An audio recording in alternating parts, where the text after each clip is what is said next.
You don't have kinks in your armor. When you're the man, you're like, I'm the Mamba. I'm impenetrable. I'm Zeus. Like these things that we build about guys.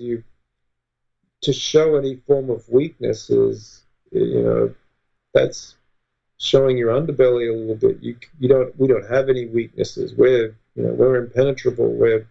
We're so strong. And I think as more guys come out and explain their struggles in their life, other guys potentially will have the confidence and the capacity to come out and share some of the things that have happened to them, in terms of just mental health, and not just mental health, but other things in their life that have had profound influences on the direction and shape of their career, that show them as humans more than anything else.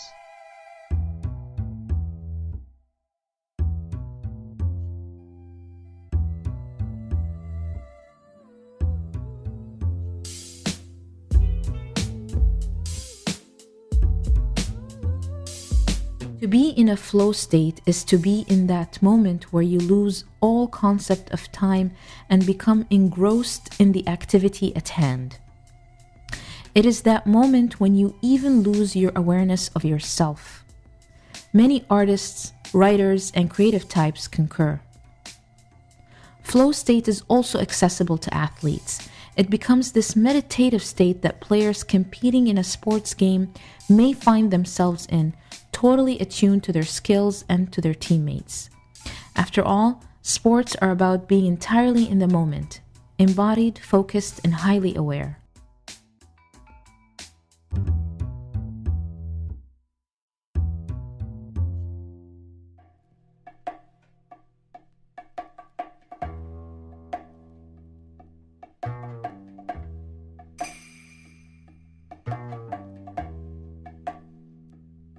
Welcome to another episode of the Soulspace podcast. We are your hosts, Adrian and Seles.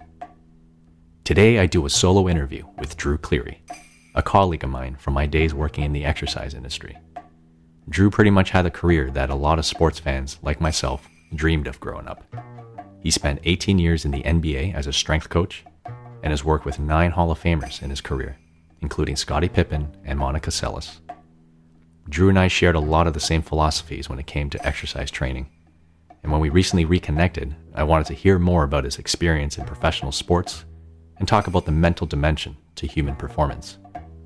We discussed the flow state, the importance of mentorship, and the changing attitudes towards mental health and masculinity in professional sports. He's a great storyteller, and I loved geeking out with him about hoops.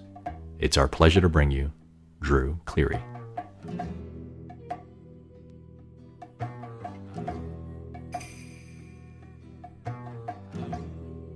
Drew, welcome to the show. Thank you. Thanks for having me. Yeah, man, I've been looking forward to having this conversation with you so we can talk hoops and performance and life in general. But actually, one thing I never asked you personally is, like, from one basketball fan to another, when did you first develop your love for the game? What was that like when, I'm assuming it was early in your life? Yeah, I'm from Australia originally. I grew up in a very small town, about 30,000 people, south of Sydney in Australia, and I was a soccer player when I was a little kid. And every team in Australia, every town kind of has their own home team, and that team has an American or two on it. And so there was an American that came out at the time. I was about 11 or 12.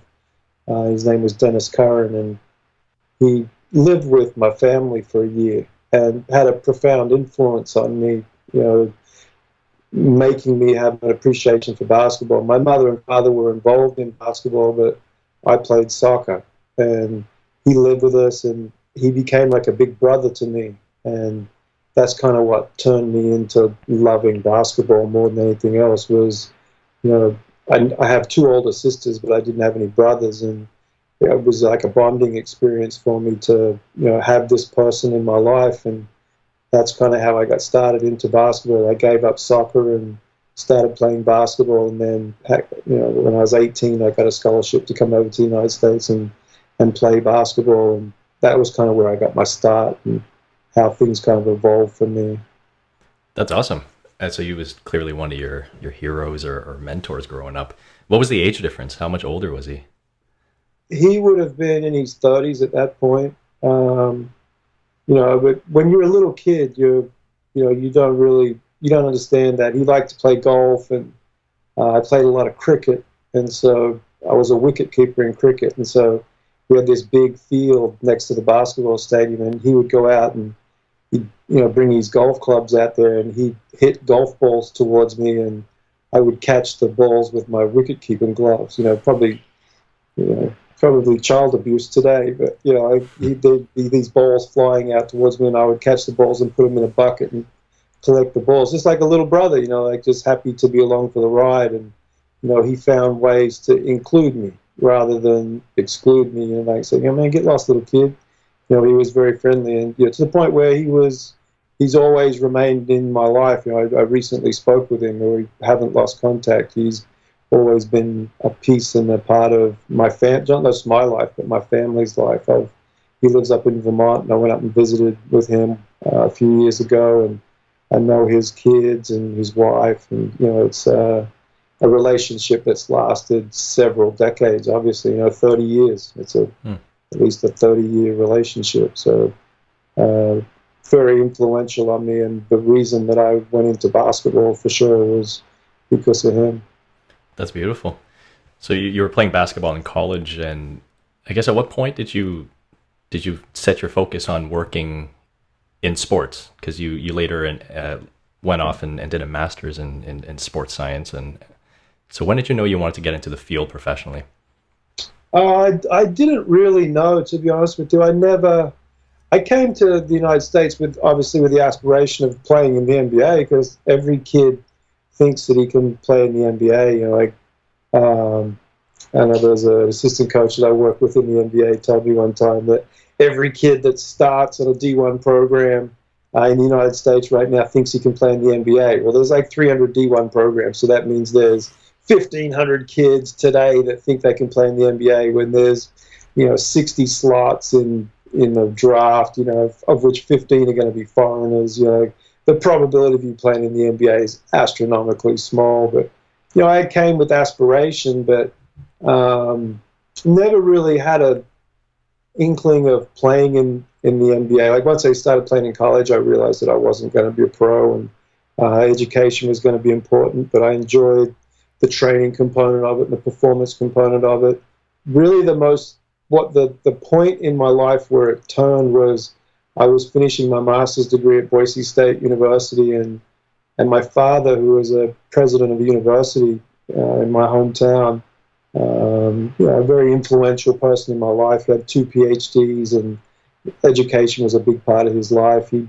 We had a phone call. I had a phone call with him one day, and I was confused. I didn't know what I wanted to do, and he had always told me when I was a little kid that if you can turn your hobby into your occupation, it'll never feel like you're going to be at work. And if you're never at work, then it won't feel like a job. And so he had said to me, I've always told you from the time you were a little kid, you need to turn your hobby into your occupation. And, I'm going to ask you a couple of questions. Like, what do you like to do? And I said, I like to play basketball and lift weights. And he said, then you should find an occupation that involves playing basketball and lifting weights. Now, he had no idea of anything about strength and conditioning or athletic training or sports performance or any of those things. But he's like, you need to figure out what you can do. And he's like, do those jobs exist? He's like, well, they're strength coaches. And, he goes, if I was you, I'd start at the top. What's the top? And I said, the NBA. He goes, what's the next? I said, college. And what's next? High school. If the NBA don't want you, go to college. If college don't want you, go to high school. If high school don't want you, maybe you need to figure something else out. And so I wrote 9 letters to 9 Western Conference teams, because I was in Boise, and I told them, like at the time, the Seattle Supersonics, the Portland Trailblazers, the LA teams, the Sacramento team, like Phoenix, I think, was one of them. I think I wrote to Chicago, so there was one Eastern Conference team, and I just told them my story. I'm an immigrant. I came to Australia. I played basketball in college, and I'm done. I have a master's degree in exercise physiology, and I'd love to come work for free. I'll throw myself at the mercy of. I just want to learn the trade, and I'll survive somehow, some way, because I always have been able to do that. And just let me come learn from you guys. And surprisingly, I got 6 responses from the 9 teams, and Wow. one of the teams that I got a response from was the Portland Trailblazers, and the guy that was there at the time, his name was Mick Smith. I literally packed my stuff up within a week and just jumped in a U-Haul truck, and whatever I had, I took with me to Portland, and I started working there for free. And I was only there a very short period of time, and he had said to me, "Hey, perhaps you'd like to come to Summer League with us," because it was around May or June, and Summer League is around that time frame, June or July. So maybe I was there 2 months. At the time, the Summer League was in Salt Lake City, Utah, and he said to me, we can't give you any money, but you can fly over with us, and we'll give you per diem. And per diem in those days was like $60, which was a ton of money to me. Like, oh, I'm good, $60 a day, man, I'm good. Now per diem in the NBA is like 140. But I literally lived off per diem for that couple of weeks, and while I was out there, I had an opportunity to meet with the owner of the team at the time, which recently passed away, Paul Allen, and he asked me if I was interested in working with a friend of his, Monica Seles, who was a Hall of Fame tennis player. And I said, yeah, of course. And so that's where my career started. I was literally an unpaid intern for a couple of months. And, 2 months later, I was training a Hall of Fame tennis player on the road with her. And that's how my career began. Wow. So what was your responsibility with Monica Seles? Were you the main personal trainer, or? Yeah, I was a personal trainer. She had, a very well-known incident at the time. She had been stabbed by some crazy guy during an event, and she had sat out of tennis for a little while, and she was looking to get back into shape. And so through that relationship with Paul, I went down and met with her in San Diego, La Costa, a very nice country club down there that she was playing a tournament. And the agreement was that I'd train her for a week, and if she liked me, I'd stay. And if it didn't work out, I'd go back to the Trailblazers and be an assistant back there. And we kind of hit it off, and I just continued to travel with her for quite a while. It was a really fun time in my life. Get to go to all different places in the world with her. She's probably one of the nicest human beings I've ever met. You could tell that she was a great person, not by just my interaction with her, but how the general public received her. She was very well received by the public and the fans. She was just adored like a princess, and she was a very easy person to talk to and communicate with. I really enjoyed my time with her. She was, a very competitive, intense person that, was very easy on the side, a very easy person to deal with. It was a great time in my life. What do you feel like you learned during that time working with Monica that really prepared you for the NBA? Because you returned back to the league after that. Yeah. She taught me a lot of things. First of all, her skill level was incredible.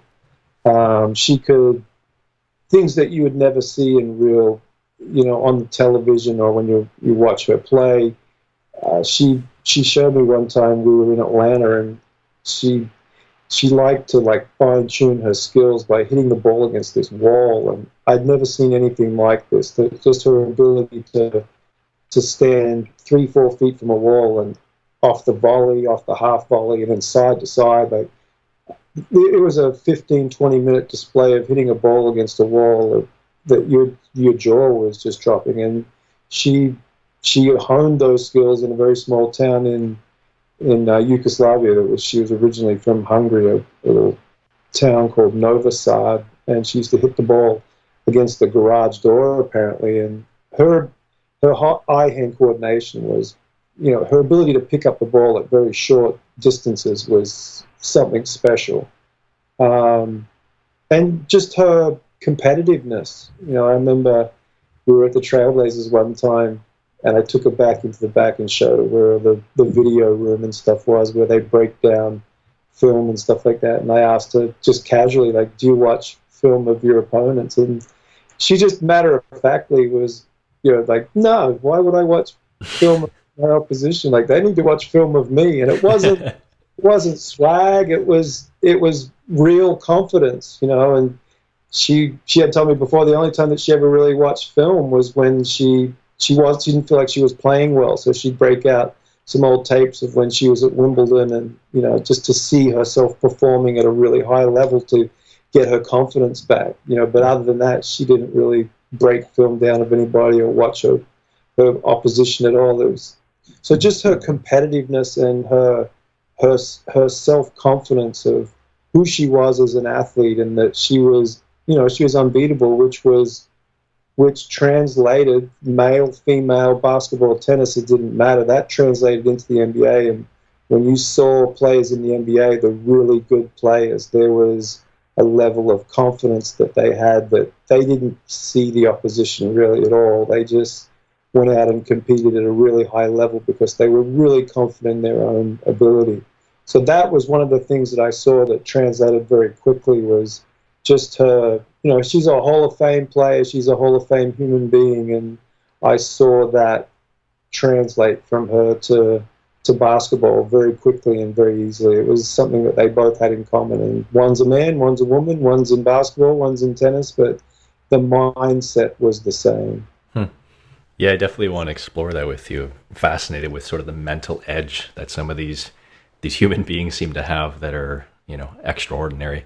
But before we go there, I kind of want to go back and just have a chance for you to describe what exactly is a strength and conditioning coach. For those that might not be familiar, what is that role, and maybe walk through sort of a day in a life, what it's like during a season, and what does that job entail?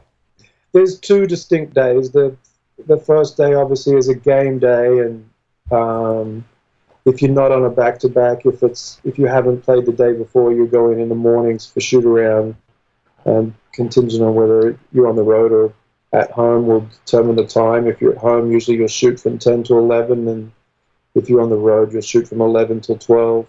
In that period of time, the players come in. They don't get taped or anything like that. They just come in and watch a little bit of film on who we're going to play, and then they go out onto the court, and depending on where we are in the season, early on in the season, you may get some shots up, but later in the season, it's really just going over your offense and then going over whatever the other team's going to run, what you're going to see and how you're going to defend it. Different players, you'll give different looks to that.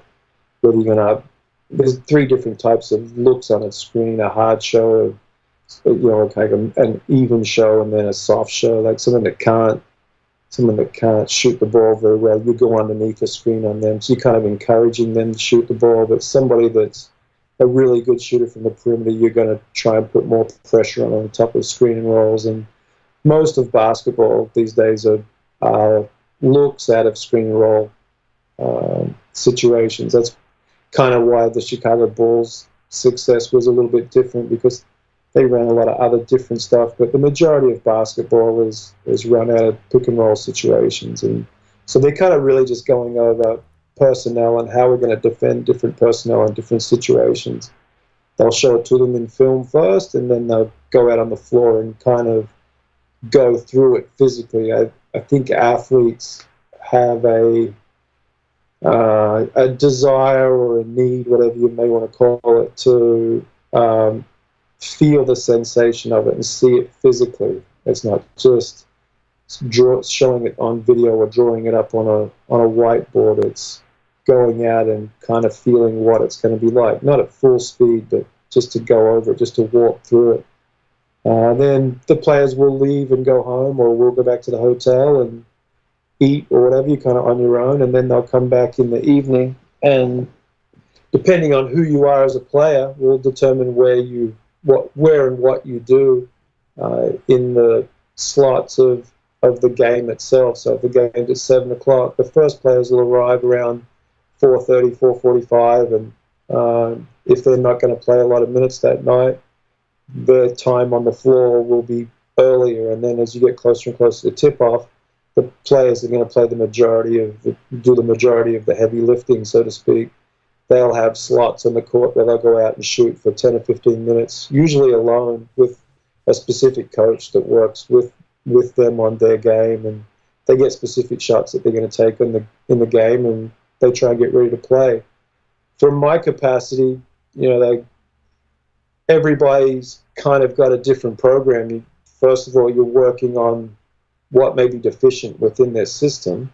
So there's some form of range of motion evaluation that we're going to try and treat some kind of compensation pattern first to make sure that you're symmetric. And then if you're a player that doesn't play a lot, there may be some component of actually trying to build something inside you, because we can put a little bit more force through you because we know that you're not going to take a lot of force tonight on the court.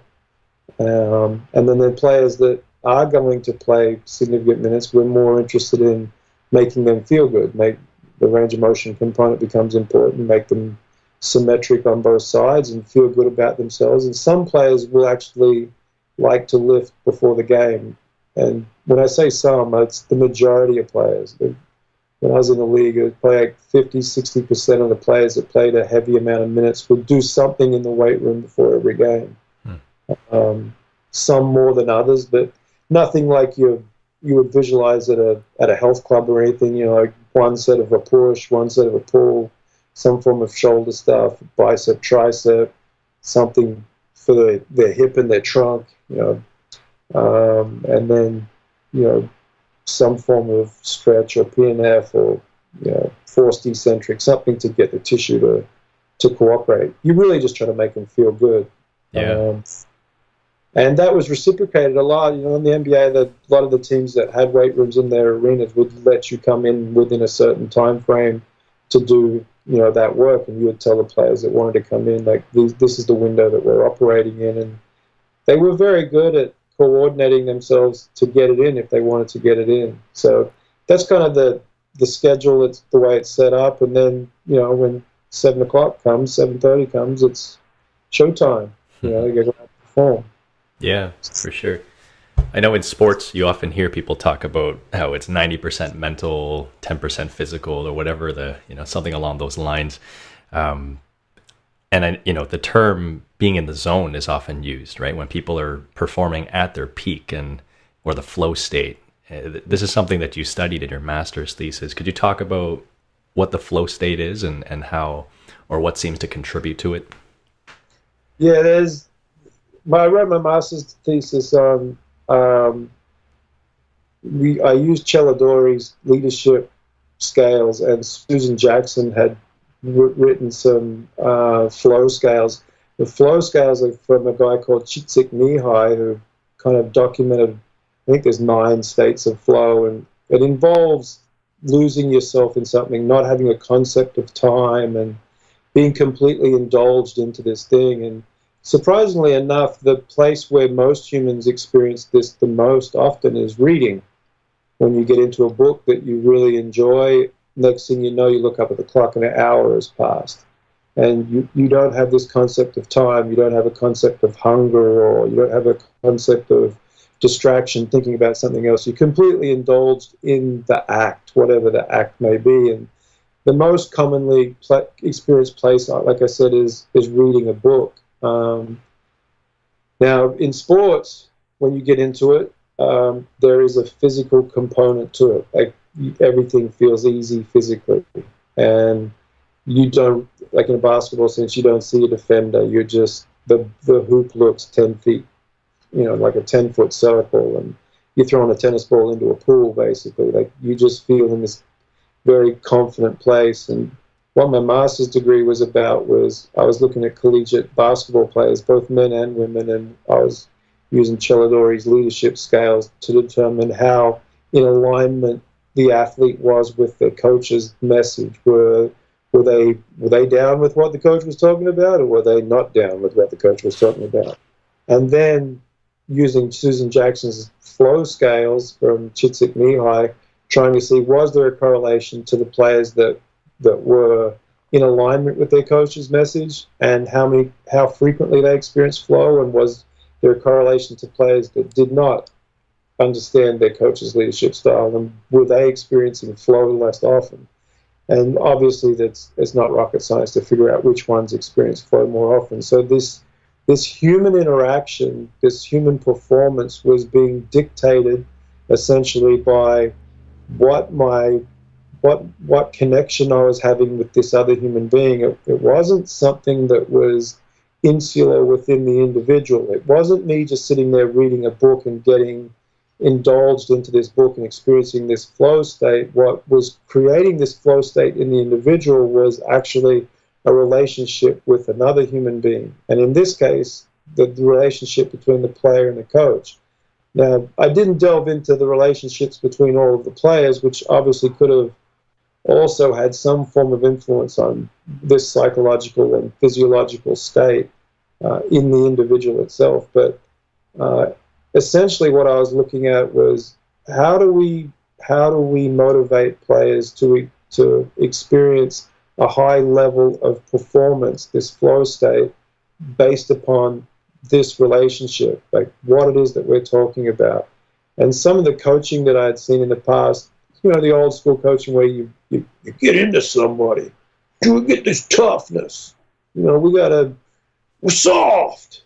All of those things that we've heard in coaching, the coaches are trying to make you tougher and make you play harder. But the reality of it was, players didn't really want to respond to that. So what I found in the leadership scales was that certain players would experience flow at a higher level if they were in tune with what it was that you were saying to them and how you were saying to it, how you were delivering it, what the message was, and how the message was being delivered. And it was really interesting to see. It's not rocket science to think that if you're yelling at me and calling me, names and pushing me down physically and emotionally, I'm probably not going to experience high performance states at a very high level.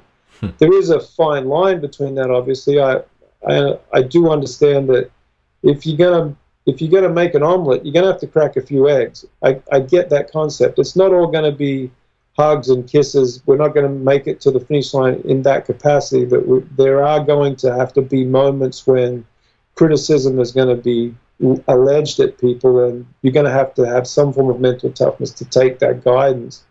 But within the parameters of that, all of the successful coaches that I've seen in the NBA and that I've seen in college are not individuals that berate people and talk down to them. That's not how you have success. And that is kind of in alignment with what the research showed, that having some form of empathy and care towards somebody is going to improve or arouse their performance sensations. I was really lucky to work with a Hall of Fame coach in Orlando. His name was Chuck Daly. He won a couple of championships with the Detroit Pistons. And I clearly remember we were at home and we had lost to the Clippers, who were not very good at the time. And we were walking out. I was just a young guy, and we were walking out of the locker room after the game, and he'd gone in to greet the players, like after the game. It was a bad loss. We had really planned on winning that game, and we did not win. We did not win convincingly. And he's like, all right, bring it in, tough night tonight, let's bring it back tomorrow. We got a game again tomorrow, and let's strap it up tomorrow, and let's go after it tomorrow. And so the players brought it in, and, magic on three, 1, 2, 3, magic, and we left. As we were walking out, I said, he was like, man, coach, I thought you were going to yell at him. I thought you were going to go off on him. And he's like, let me tell you something, young fella. They know they messed up. There's going to be times in the course of this that I'm going to have to get into them. There's an 82-game season, and you can fire off 8 or 10 bullets a year. 1 game out of 10, you can fire off a bullet at them. You can't yell at them all the time. This is not a situation where I need to yell at them. They know that they messed up tonight. They know that they made some mistakes tonight. They know we should have won tonight. this is one of those situations where you hold the bullet back. It's an eye-opening experience for me to understand that everything, you don't have to verbalize everything. You know, they did feel horrible, because as a strength coach, you're in and around the team. You know more about the team than anybody because you're with them all the time, and they're in the weight room, and that humans want to tell you things. They want to interact with you. They want to have a relationship with you. So as a strength coach, you knew more about the players and more about the team than anybody else in the organization, potentially. So there was a very eye-opening experience for me to understand that you don't always have to berate someone or tell them that they made a mistake. They know when they've made a mistake. So he was really good at getting the most out of people, and he was a Hall of Fame coach, won a couple of championships. He had a lot of success, and I felt really blessed to have been around him and seen how somebody at a really high level like that conducts themselves more than anything else. He was a consummate professional. And did he yell at players? Of course he did. Did he get pissed off in timeouts? Of course he did. But at the same time, did he lift people up? Yeah. And so that's that dichotomy of relationship that I'm talking about, knowing when to be aggressive and call someone out, but at the same time know when to lift somebody up. And they're the two things that, seem to be shown in the research in my master's degree, that if I'm in alignment with what you're talking about, I'll experience peak performance more often. Was there ever a time where you could recall when the entire team experienced flow? So not just the individual player, but as an organization, almost like an organism functioning at a very high level? Yeah, you can. When you get on a roll, there was, I got a couple of instances on that. First one was, I was with Scottie Pippen for 4 years as a personal trainer, and I remember asking him about the '96 Bulls team one time, and he told me that, because that was the year they won 72 games, and he told me that they'd be warming up, and he'd look across the other side of the court, and in his mind, he's like, man, we already won. He could literally look across the court and see the fear and intimidation in the other team, and it was a supreme confidence. And the supreme confidence didn't necessarily come from an arrogance or a confidence knowing that we're just better than them. It was knowing that the cohesive unit, what they had on their side of the floor, was unbeatable. He talked in depth about how people like Phil Jackson, the practices was all dedicated towards running their offense, and when they got out of practice and into the game, it was just such a natural extension of what they had done in practice. So they didn't have to create anything in the game because they'd already seen these things in practice. It became like a mechanism, and the trust that they had for each other, which turns into a special bond, and that special bond allows you to rely on your fellow teammate at a very high level, which creates this massive confidence and ability. You start winning 8, 10, 12 games in a row. You win games just on confidence. And I experienced that with a couple of teams. When we had Gilbert Arenas in Washington, you felt confident that we were going to win because we got Gilbert. I'm talking about Gilbert in his prime, when Gilbert was rolling. It didn't matter if it was end of quarter situations, low shot clock situations.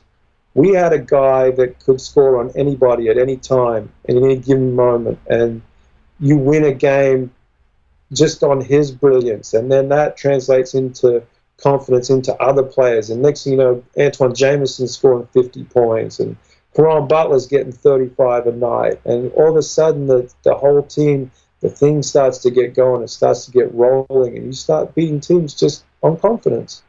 And it's the other team's getting paid too. They're all pros too down the hallway. The famous Foot Saunders line, they're pros down the hallway too. They're getting paid too. Everybody's good. It's not like a team that's only won 5 or 6 games and another team that's won 20 doesn't have any talent on their team. They got tons of talent. They're pros too.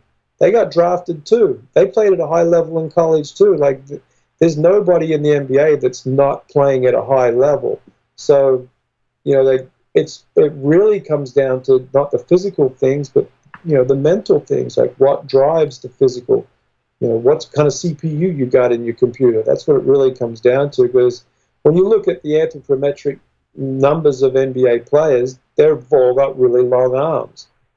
Guess what? They're on average 6'7" tall, and they're 7'1" long. They're 4 inches longer than their height on average. And when you see guys that play at a very high level, the Pippens and the KDs and the Kawhi Leonards, they got extraordinary anthropometric measurements. Their wingspans are 8-10 inches longer than their height. They got extraordinarily large hands.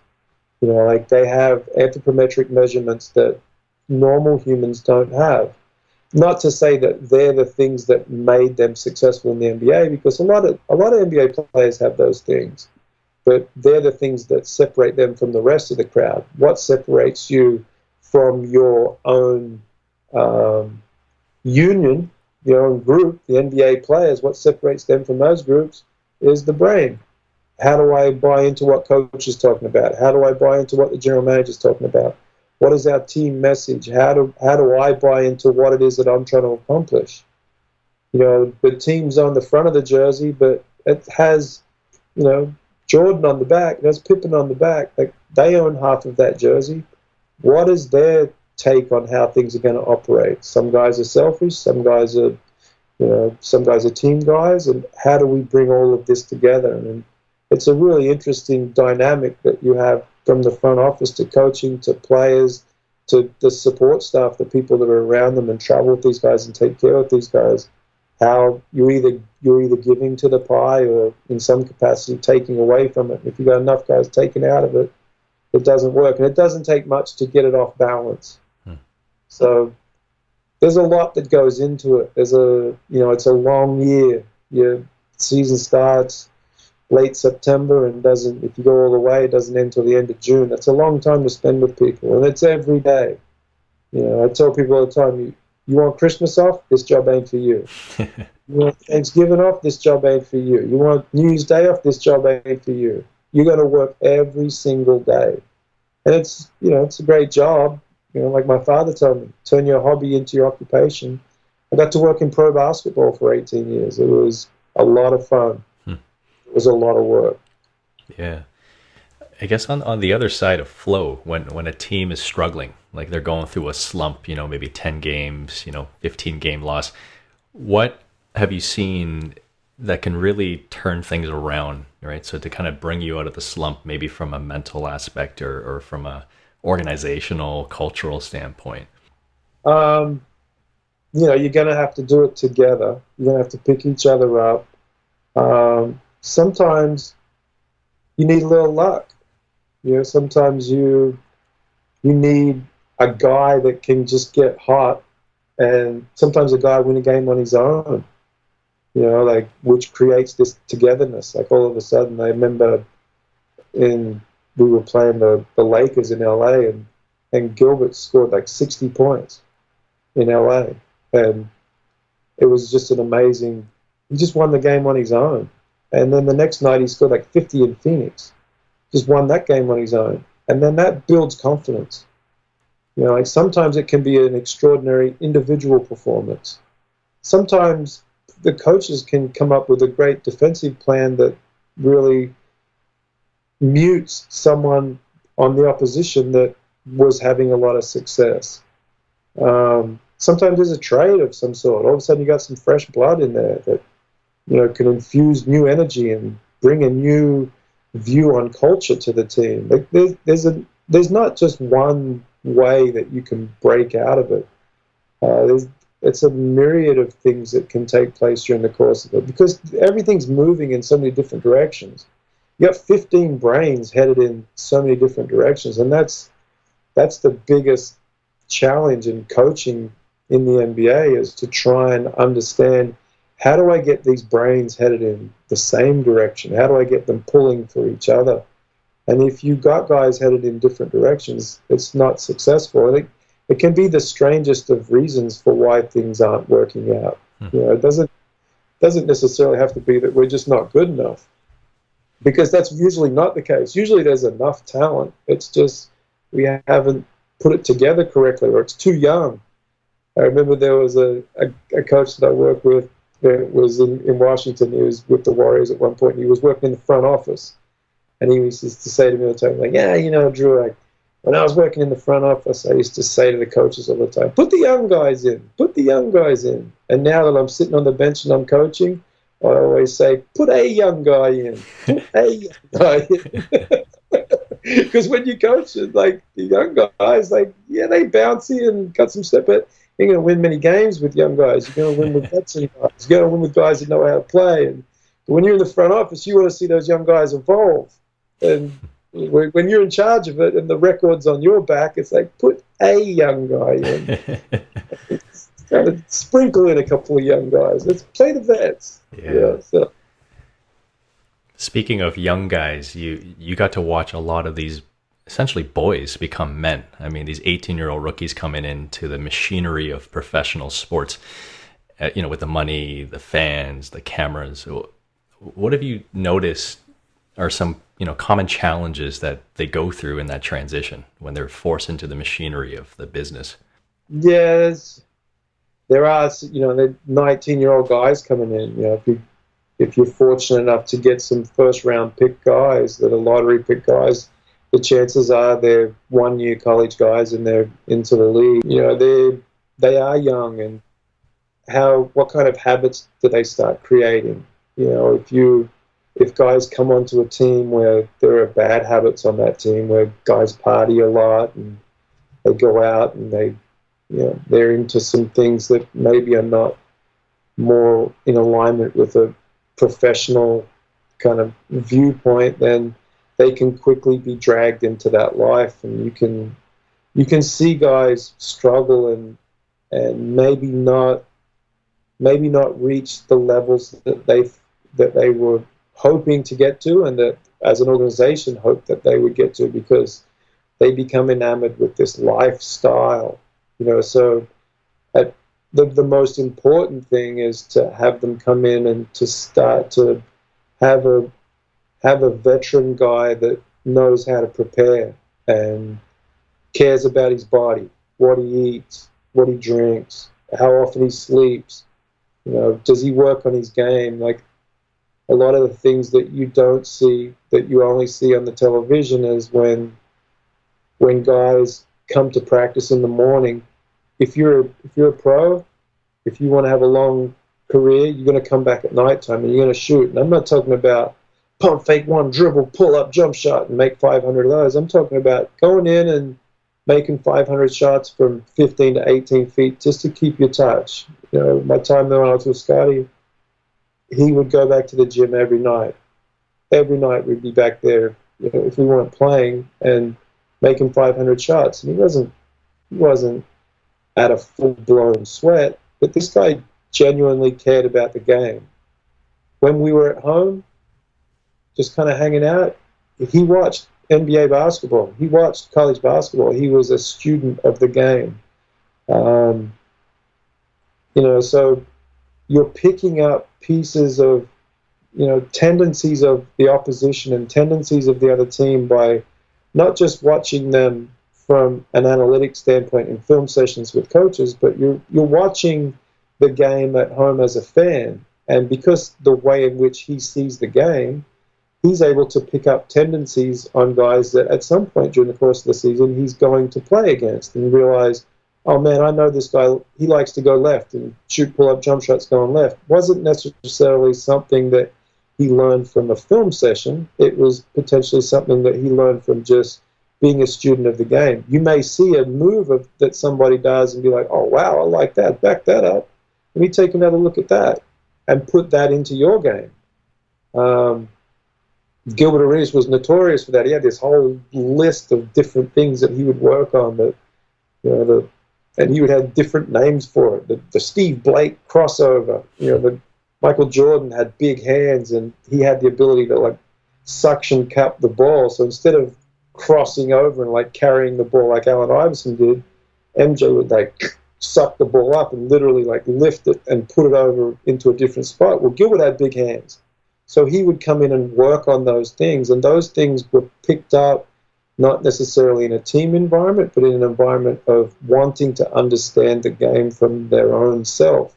So going back to the young guys, the young guys that are coming in, do you surround yourself with a pro that really cares about the game and watches the game and is informed on the things that he eats? And do you surround yourself with that guy, or do you surround yourself with the guy that likes to go to the club and get drunk and stay out all night? Because the one guy will have a much more profound, successful career than the other guy will. So how do you surround yourself as a young guy coming in with individuals that care about your professionalism? That becomes really an important aspect of your development.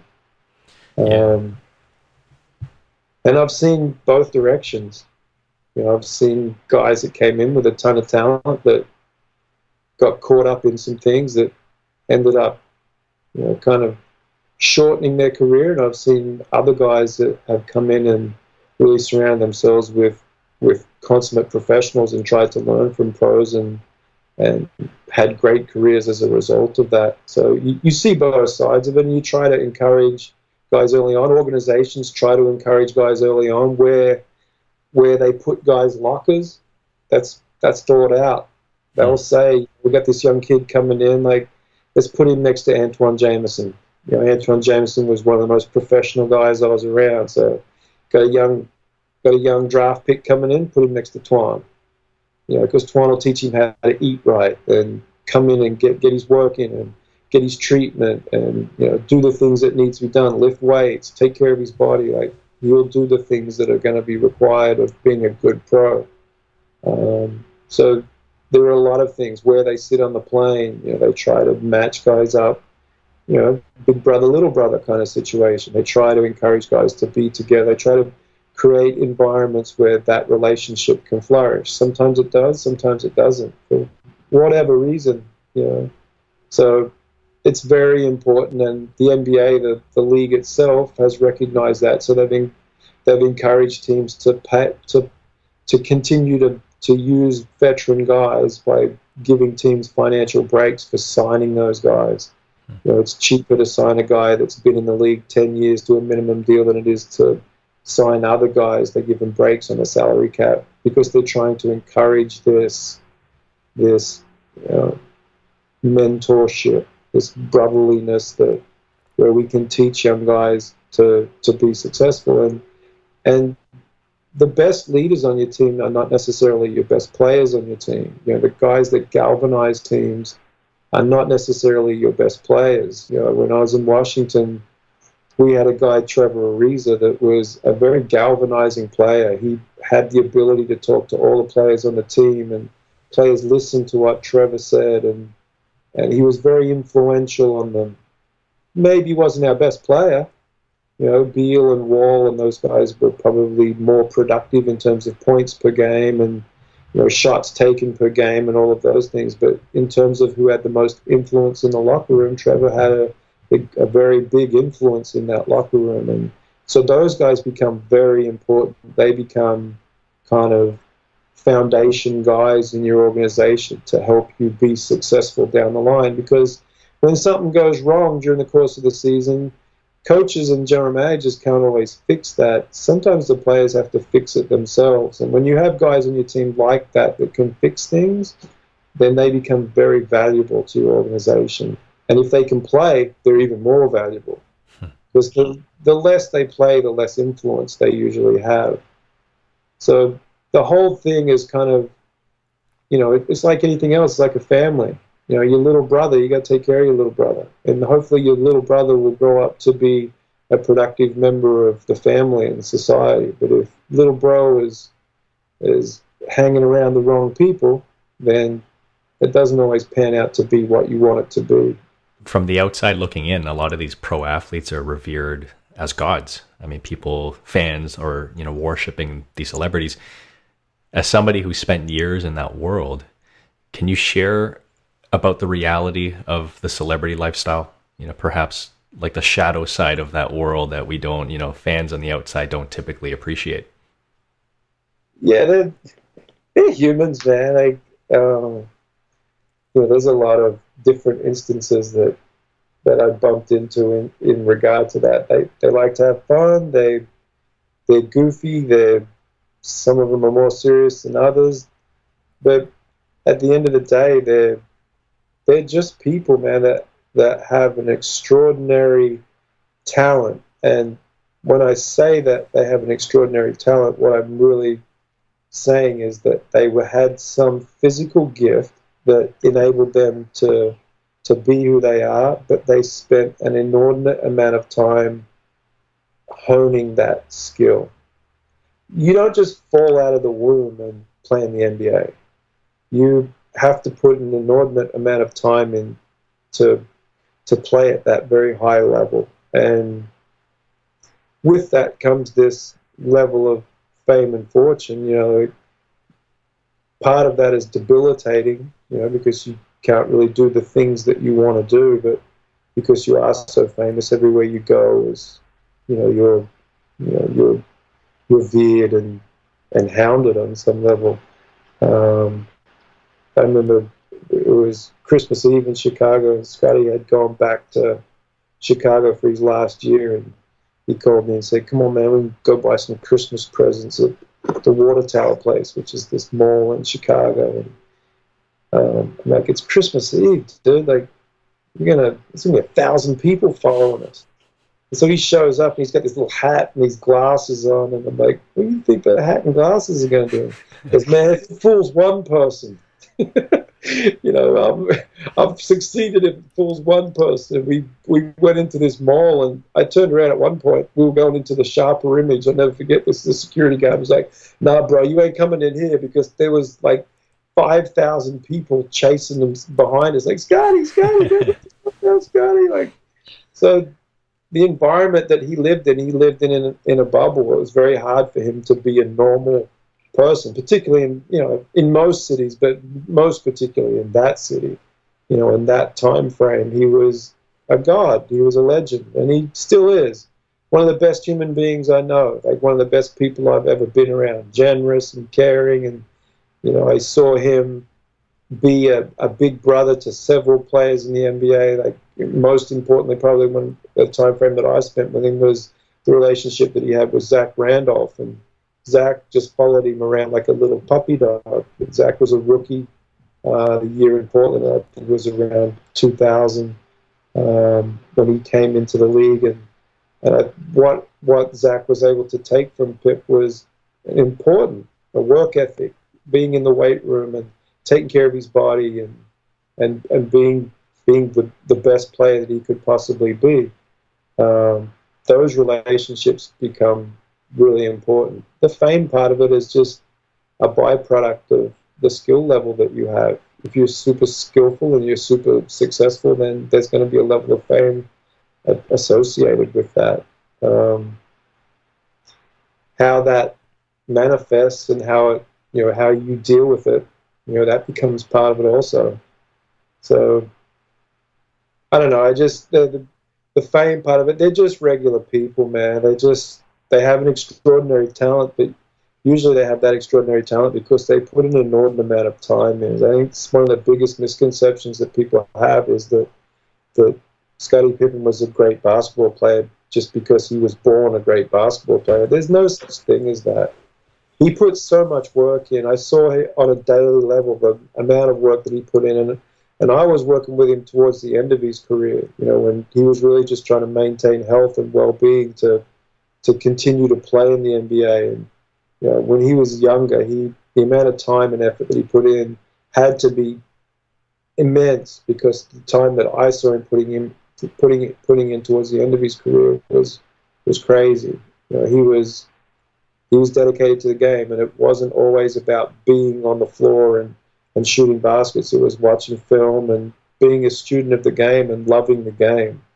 If you love the game will love you back. And he had an immense amount of knowledge. It was fun to talk to him about different players and different teams, and he saw the game differently because he was somebody that had an immense amount of knowledge about the game itself. He was a great historian.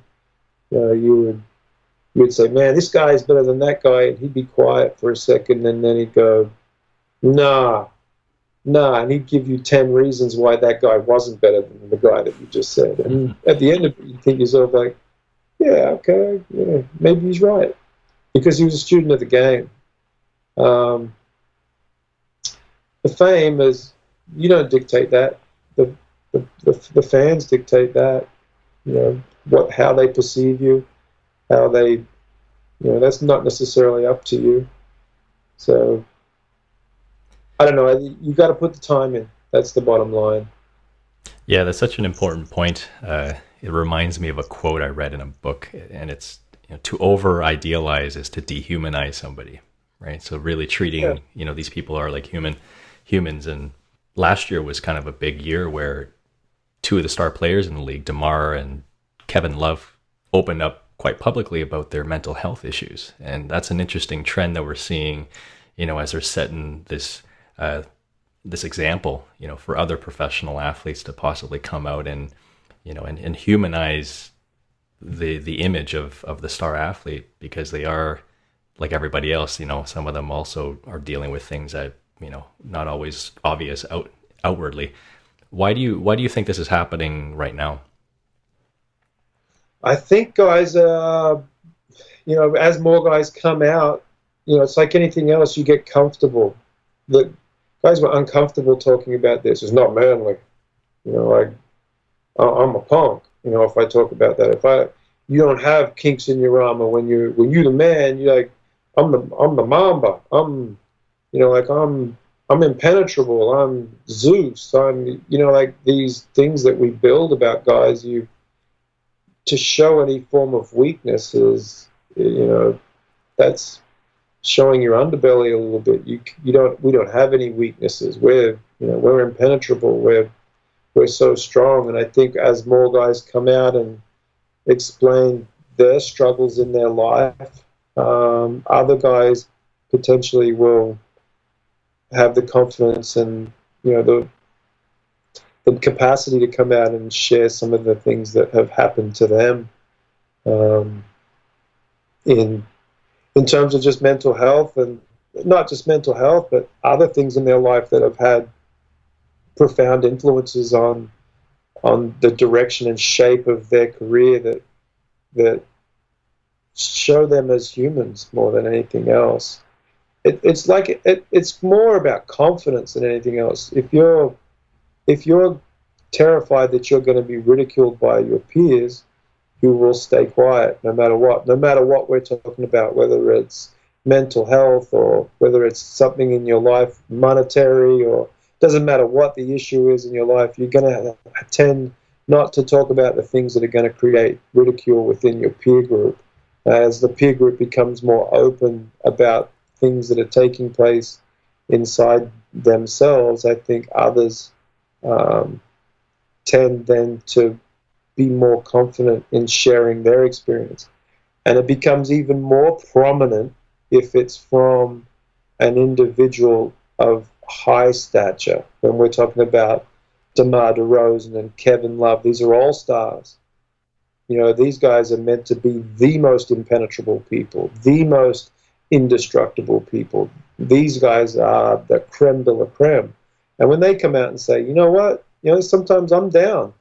Sometimes I need therapy. Sometimes I need medication. Sometimes I have periods of time that have been very difficult for me where I haven't wanted to get out of bed. And guess what? I've had depression. When people come out and are confident enough to share those experiences, and they are people of very high levels, it gives other people confidence to come out and do the same thing and share their experience, whatever it may be. So the more it happens, the more I think you'll have a free flow of information, and hopefully our society will begin to less demonize it. But guess what? We do go through tough times in life, and how you respond to those times, and knowing that those times will always be a part of you and shape who you are, and how you respond to things later in your life will dictate, how you're able to deal with those things. And And having a peer group and a group of individuals around you that are supportive of you and understanding of what's going on is less likely to have a disastrous effect, whether it be through suicide or homicide, or whether it just be through the inability to perform at a high level anymore. And through anxiety, you end up not being able to play anymore and creating these mental states that you can't play anymore. So I think it's very important for the peer group to recognize that these states exist and everybody goes through it. There's points in your life where people pass away in your family and people leave your life, whether it be through divorce or whatever reason it is that people leave your life, and how you deal with those things become really important. Yeah, I mean, you're pointing towards just the importance of accepting the messiness of life. I mean, just normal human life. Yeah, not just the messiness of it, just that no matter who you are, you're going to deal with stuff. And so being able to accept that those things are going to be part of the story, and how do you respond to those things? That's important, because it'll shape who you are as a person. What was sort of the best life advice you've received while working in the NBA? Something that transfers to everyday life. Like I touched on before with my dad, turn your hobby into your occupation is probably some of the best advice I ever got. Start at the top. If you believe that you're good at something, then pursue it at the highest level, whether it be through trying to get an internship or starting your career at the highest place, but indulge yourself in whatever it is that you're trying to accomplish at the highest level, and read as much about your occupation or whatever it is that you love, and know as much about it as possible. You never know when that information is going to come in handy at some point, whether it be, sharing a life situation with somebody that draws them closer to you, that then makes them think, you know what, I really like Drew, I'm going to go spend some more time with him, which turns into that athlete coming into the weight room and wanting to spend some time in the weight room. Like, maybe it was a conversation that you had with someone, a life experience that you had with someone, a human interaction with someone that helps you generate a more positive attitude from that person towards you, that makes that person want to be around you. Try to know as much as you possibly can about your occupation, and you'll learn the things from the strangest of places. You'll gather information and stories and instances from the most unusual places, and try and keep those experiences within you to share with people, in a hope that you can mold the people around you and help the people around you. If you just want to be a constant giver, then you'll have success. And I think for me in the NBA, the reason I survived so long was my relationship with the players. The players were surrounded by people that wanted to take from them, whether it was money or tickets or autographs or jerseys or shoes, or a lot of people tried to take from them. And my objective the whole time that I was in the NBA was to be a giver and to give to them. Like, I want to help you take care of your body. I want to help you make more money. I want to help you get a longer contract. I want to help you be a better player. I want to help you make more jump shots. I want to help you. There's nothing that I want to take from you. I don't want your money. I don't want your autographs. I want to help you be better, be a better person, and be a better basketball player. And I think that enabled me to stay around in the NBA longer than most were able to, because I gave to them unconditionally. And if you give to people, then it'll give back to you. So that's probably the best advice that I can give to people. And try and turn your hobby into your occupation. Try to learn as much as you can about your occupation, and really live your life as much as you can in whatever that thing is that you love, and then unconditionally give to people and try to help people in as many ways as you can, because the people that you see on the way up are the same people that you're going to see on the way down. And if you're mean to people, they'll be mean to you back. If you give to people in times of need, those people will genuinely give back to you, and it'll help you stay afloat, and it'll help you cruise through life. You have a brilliant life. If my life ends tomorrow, I have no regrets. I came from a very small town in Australia and got to play college basketball and spend 18 years in the NBA, worked with 9 Hall of Famers.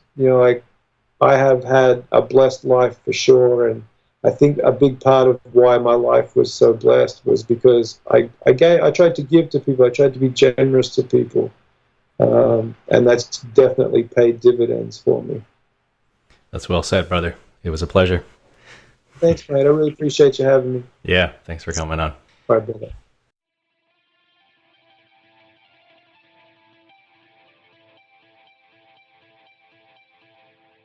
The wreckage of winter and my heart coalesce with every moment and gesture.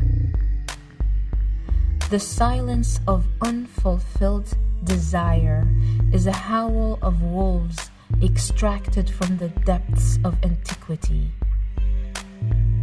Slowly I bow to poets who come before me, for they may have said it all. Perhaps I have to drink from every cup of wine until I find my own. Just like I drink your love and borrowed words until I find my own. Perhaps I've already found my own, and now I wait for you to find your skin, your voice. Now I wait for you in the valley of those who are tired of all the talk and noise, tired of an obsequious existence devoid of all that is original and meaningful.